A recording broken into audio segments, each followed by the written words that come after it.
Where does sin start?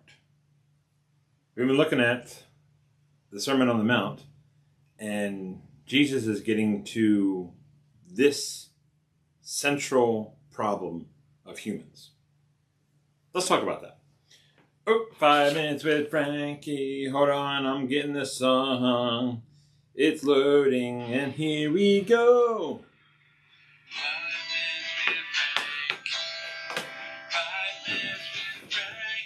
That's me, Mom.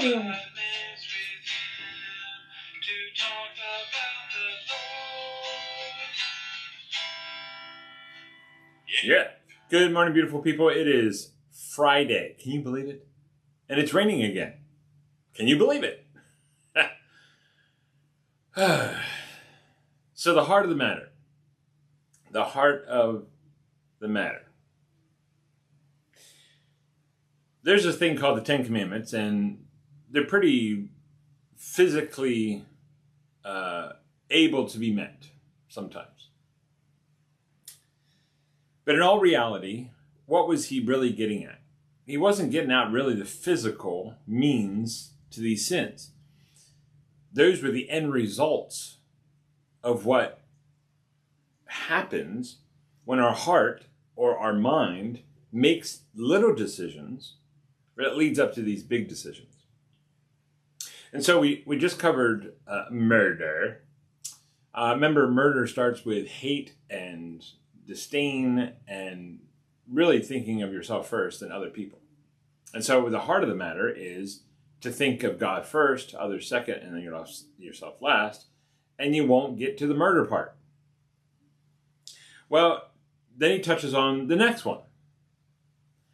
And all sin starts from, a corrupt heart, a corrupt mind, and little decisions over time that result in hardening of the heart, hardening of the mind, and not listening to God, and over again, and then we wind up in this situation.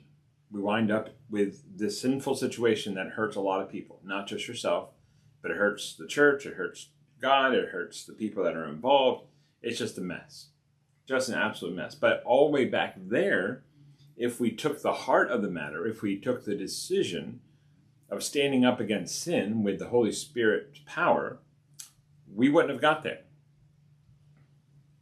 So, Jesus goes to the next subject here. He says, "You have heard that it was said, you shall not commit adultery." So where does adultery start?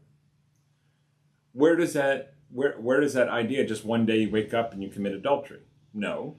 There were little decisions over time that created that hardening of the heart, or ignoring of God's commands, or ignoring that of thinking of others first.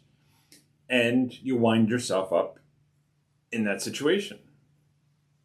And so when you look at Matthew chapter 5, 6, and 7, and I encourage you to read that, where it starts is always little decisions. It's always the little things that start first. We need to nip it in the bud with Jesus Christ, with his forgiveness, with his grace, with his power, with his Holy Spirit, and stop that.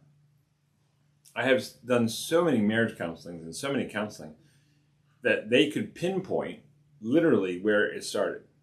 And that's what we deal with. We deal with the sinful decisions over time that led you to this decision.